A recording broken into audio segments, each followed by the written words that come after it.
Hi, my name is Justine Starke. I'm the Manager of Service Delivery for the Southern Gulf Islands with the Capital Regional District. And I have with me here today, Tania Wegwitz from Watt Consulting Group.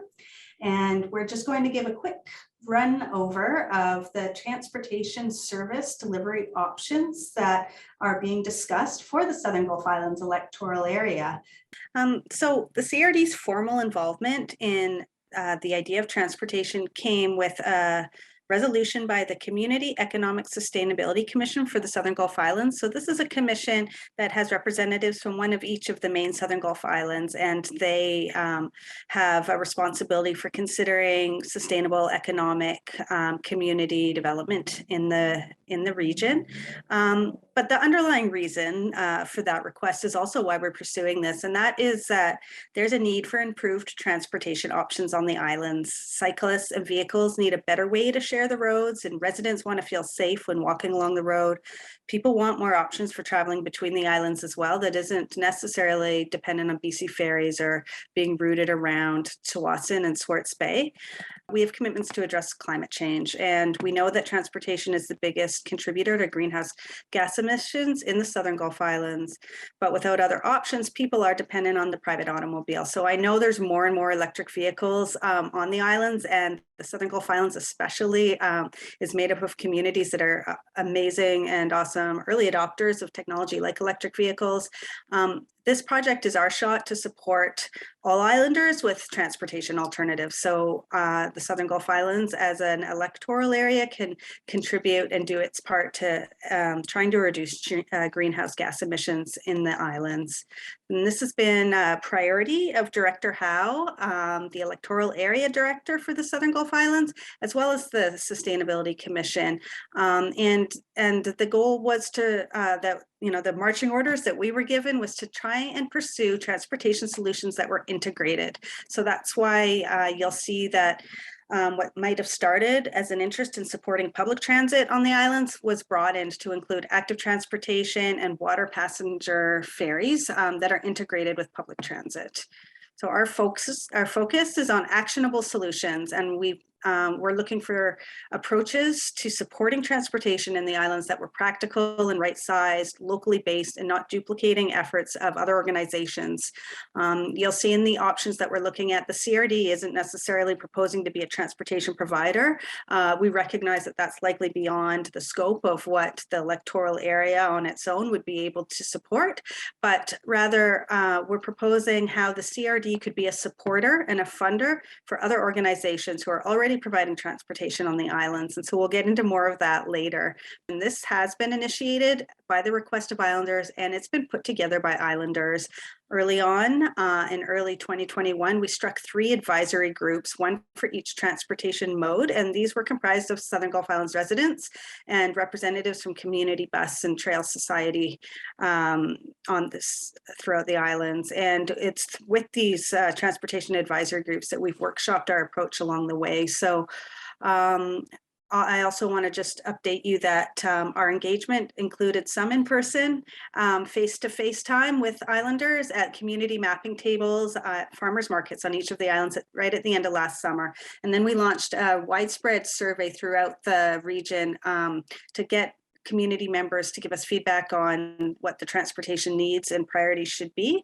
And now we've launched our second survey. And so with that, Tania's going to give you a little more detail about what we've heard so far in this process. So there are a number of groups that we have been, that have been involved in this process. And as Justine mentioned, so the TAG or Transportation Advisory groups have been along in those workshops all the way along at key points and providing feedback and helping to shape this.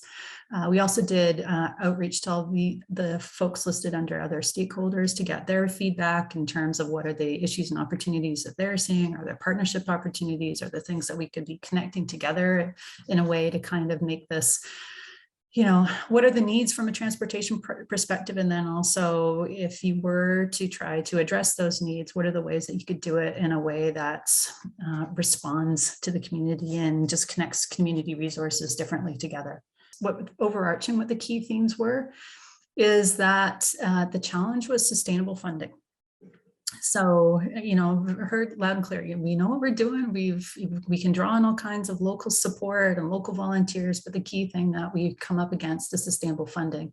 And that's kind of two forms. So there is lack of dependable ongoing funding. And we heard that from the trail societies who can harness all kinds of volunteers to try to improve trails.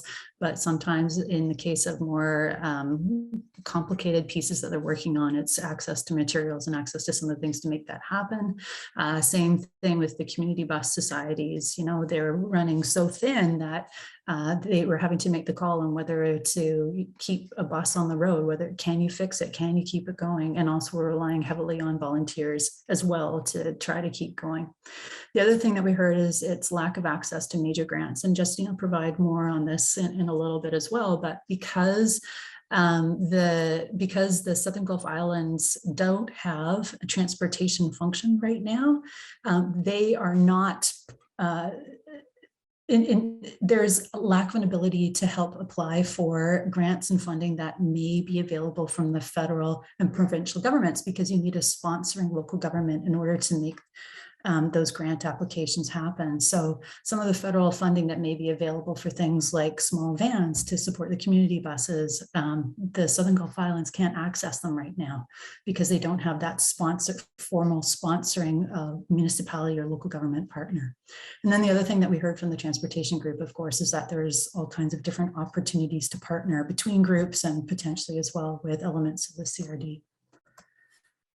And then, as Justine mentioned, there was also engagement done. So in that first round was held from October 13th to November 14th. There was a variety of different tools used, building on that in-person public engagement that Justine talked about. You can see there the number of surveys that were contributed and how many folks participated in all the different tools.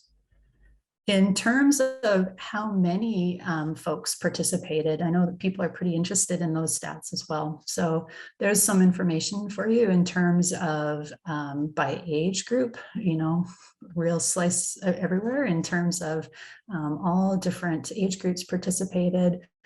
Geographic representation, we've got the total numbers in terms of geography, but also you'll see along the bottom there the proportion of the population that responded to the survey. And I've never been a part of a project with such high response rates in terms of people letting us know what they think, what in terms of transportation needs and opportunities, which was the focus of the first survey. And then also in terms of years on the island. So you can see that 57% of the folks that did respond are pretty long-term residents of the islands and have been there for 10 plus years. And if you're interested in these kind of background statistics and others, just want to also note that the full What We Heard report from that first round is online on the project website as well. In terms of what we heard so far, so some of the key themes from the survey participants is, and there were a number of different questions that we asked, just overarching as well as by different transportation mode. That dove into the details. And again, information on that is part of that larger summary report, but in general, just low satisfaction with different types of transportation modes. And you can see the differences there between them with public transportation, I guess, the level of most unsatisfied as well as active transportation.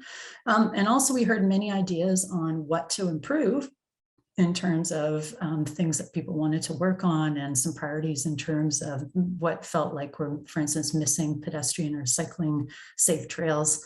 And definitely we heard that there was a desire to improve them, but there was also questions on, well, how do you improve them and how much might that be and what does that look like? So lots of areas to kind of keep on learning. And when you look at what the quick poll results, so the quick poll results were some kind of quick questions that were put up there that people could answer. You can kind of see that there's some interesting feedback there. There's some gaps. So in terms of this first one, do you think our roads are safe enough for cyclists and pedestrians? No, was the majority. Would you walk or cycle more if those were improved? Yes. And then here's where it also got interesting, which is, would you support an increase to property tax to help build safe walking and cycling trails? So you can see there, it's a bit more evenly split. And that's an interesting one as well, because for this, there wasn't any details of what that would entail or how much that would be. You still had almost half the people saying yes, they would want to contribute more to make those changes happen. And so we saw that with the other modes as well, in terms of, yeah, we want to see something happen. And I think some of the resounding things that we've took away from that is that there seems to be gaps. There's a gap in terms of what could be done for transportation, in terms of people perhaps wanting to see more, and also then some further work to happen. Just, okay, well, what might that mean? What could it look like? How much would it cost? What does that mean to us? And so that's really the focus of this second round of the survey, is to dive into those gaps a little bit more and define what those could look like. And I'm going to turn it back over to Justine now to talk about one of the ways that you might be able to fill some of those gaps that we have heard from folks. Something I wanted to share is that a lot of the materials, as Tania's explained, were based on reports that we've had and information that was gathered over the years, including a community bus assessment and a study by BC Transit to try and determine how viable it would be to provide a BC Transit service in the Southern Gulf Islands. And the findings of that report, which I think that report was dated 2016, and then it was updated again in 2018. And it was like, Southern Gulf Islands are just on the border of viability. But if a BC Transit service were to come to the Southern Gulf Islands, there would need to be a community contribution. So just like on Salt Spring, where there's a BC Transit service, the community contributes funding. Well, without a transportation service function established for the electoral area, we can't contribute a community contribution to a BC Transit service or any other kind of service. When then the community bus societies came to the CRD and said, we're short on operating funds and we are not going to be able to continue service this year, we didn't have a mechanism to support them because we don't have that service establishment happening. Likewise, when we've had requests from trail societies to build trails along the side of the road, and because the Ministry of Transportation is more and more requiring that a local government body be the holder of the license of occupation, that's the permission to use the road, the strip of roadside, and so they're not issuing licenses of occupations to nonprofit societies. And so when the CRD was asked, well, could you do this? It's like, no, we don't have that function. We don't do transportation. We need to establish the service to be able to do that. So that's a big reason why we're doing this whole study and trying to cost out what would that look like for the CRD to get involved in that way. If the regional district were to establish a service, we could do something similar to what Salt Spring Island does, where they have a BC Transit service. It's contributed, community funds are contributed through a tax requisition on Salt Spring, and their transportation service also supports active transportation routes developed by a nonprofit society on Salt Spring. So there's a partnership agreement between the Transportation Commission, which is made of representatives of Salt Spring, and the Trail Society that builds the trails in partnership with the CRD, and they partner on funding applications and engineering services and things like that. So if we're proposing to do the same for the Southern Gulf Islands, where we would establish the service to get the function happening so we can have a place to put money and funds and expend funds, as well as have a commission to guide that service in its budgeting and its priorities. And the commission would be made up of Southern Gulf Islanders. Then we'd be able to provide funding to local groups, and we'd be able to apply for grants from federal government. We're going to get into that more, but the process to do that is called a service establishment bylaw. It's the regional district's kind of authority under the Local Government Act. And so a service establishment bylaw needs to be adopted by the CRD board, and the bylaw would sort of set out the powers of what the service could do. But in order to establish the service, you also need to have voter assent. And so Southern Gulf Islanders would have the opportunity to vote on this in a referendum that we could put on the ballot of the October 2022 general election ballot. So that's the focus, is to kind of narrow down the options and see if there's community appetite to pursue this and test it in the polls in October. So if The CRD was to pursue setting up a transportation service function. Some of the funding sources would be from the ability to seek other grants from other levels of government and from other sources. There would still be potentially, so if the idea is to continue to provide funding that could then be accessed by local societies, whether they be community society, bus societies or trail societies or others that are helping to support transportation in the islands, they could still be seeking donations to that. There would be funding that would still be able to come from fares or other user fees, such as if you're donating to get onto the, community bus or another way. And then, of course, there'd still be opportunity to seek partnerships, whether funding partnerships or in-kind partnerships to help make transportation happen in a light way and minimize costs. And for the transportation service function, the funding for that, though, would primarily come from property taxes through an annual requisition. So the level of that requisition determines the services that can be provided. So whatever that amount is that's set up by the service establishment bylaw that Justine mentioned, there's a maximum amount that's attached to that. And then that basically sets the limit for the transportation service function. Typically what happens, just under my experience seeing it happen, is, when services start, they're not trying to seek up to that maximum level. They're trying to just fund what it takes to make those services function. But what that amount is determines the level of services that can be provided.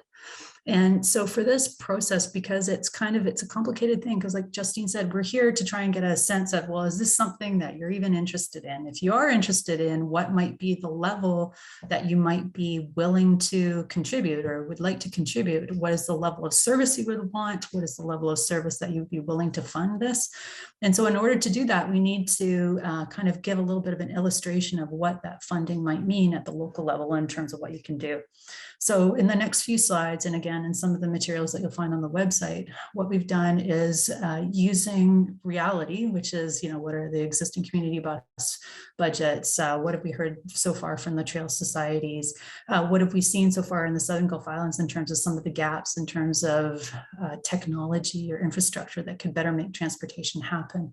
We've put those together and tried to arrange them in such a way to give a sense of, okay, well, if you contribute this amount, then these are the kinds of things that would pay for or could pay for. But want to stress that ultimately it's the commission that would be set up for this, that would be represented by folks from the islands who are locally based. They would just determine what the budget is, annual budget is each year within the total maximum requisition amount.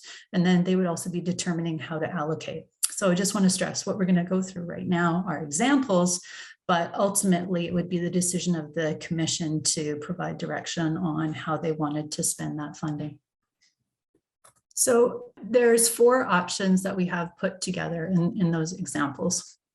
So the first one is option A, which is just status quo, which is what you have right now. So there's no funding available through the CRD. You're in a situation where trail societies or community bus societies and the islands in general, they're seeking grants ad hoc on their own. But so nothing would change with the status quo. And status quo is an option, right? Where you could seek to do that. But then if you do want to contribute and support the idea of a transportation function funded through the CRD, then option B, C, and D kind of give you a sense of, okay, well, what that might mean. And so in option B, on the active transportation side, what it does is it sets up a small potentially would set up a small pool of funds, small grants that would be available to be accessed by the community trail society organizations to help fund their projects and activities. At the community bus level, it would be a fairly small grant that would cover similar to what they've been doing so far. So basically services would be mainly operated by volunteer drivers. You may be able to pay a coordinator to help make the service function. And so it's really kind of basic try and just keep vehicles running and some level of service happening, primarily more seasonal. At that level, there's no contribution per se to anything that might be water transportation between the islands. But what it does do is, under supporting infrastructure and maintenance and coordinating and marketing tools, it would start to build some things that potentially could be accessed by the water taxi portion of the service, as well as the other ones. So that could be benches, it could be bike racks. On the coordination and marketing side, it could be the start of a website to pull all this transportation information together and act as a place where people could go to.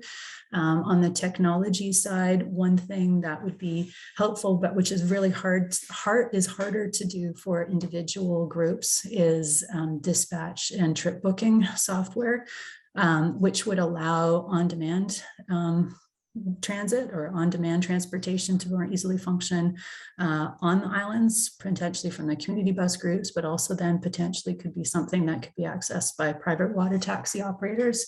Again, trying to make it so that trips can be more effectively coordinated between all the different modes. And then at that level, you also start to get some CRD staff support to pursue things like grants from other funding sources and helping making some of these other things happen in terms of distributing grants to the local level. As you move up through option C, the level of services that can be provided also grows. So the grants that are available to the trail societies would increase. For on the public transportation side, there would be car stops, but also then you're looking at having a greater proportion of the drivers paid, and also probably operating longer through the year. And you do start to get a little bit of opportunity to help coordinate potentially some partnerships on the water transportation side. And then the other items, again, start to move up in terms of the level of things that you could make happen in the community. And then option D, at that level, you do have that's a much larger grant available on the active transportation side.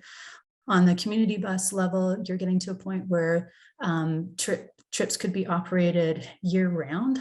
So likely on a case where you, for instance, could potentially be providing trips sort of at commuter times, and then maybe a little bit of service during the midday as well, year round, as well as potentially seasonal service on top of that.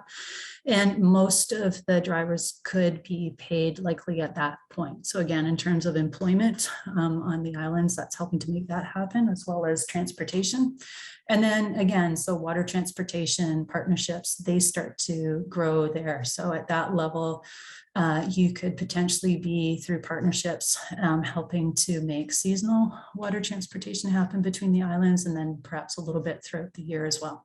And also at that level, from a staff support basis, what that means is that there's funding towards more technical assistance. So things like roadside trails require engineering and a lot more work, because you're working with MOTI in that case. There's technical pieces that need to be worked through. And so then you've got access to that staff support. In terms of what does that mean from a financial point of view, these numbers were put together based on the 2021 tax information, and we're still in the process. The 2022 information has just been released, and so we're in the process still of updating that. But this still should give you kind of a sense of what it means in terms of approximately what that might mean on a per household basis. So along the top row there, you can see the annual budget that would be available to the service and how that changes between the different example options. The next level down is showing what the annual property tax impact might be. And so that was based on the actual average assessed value in the Southern Gulf Islands of $525,000 for a house or for a property. And so what you're seeing on that line is, okay, for an average property, that's what the amount would be per year under that, for that amount for each of the options. And then finally, the final line that's there is showing that the approximate annual property tax impact on a per $100,000 basis.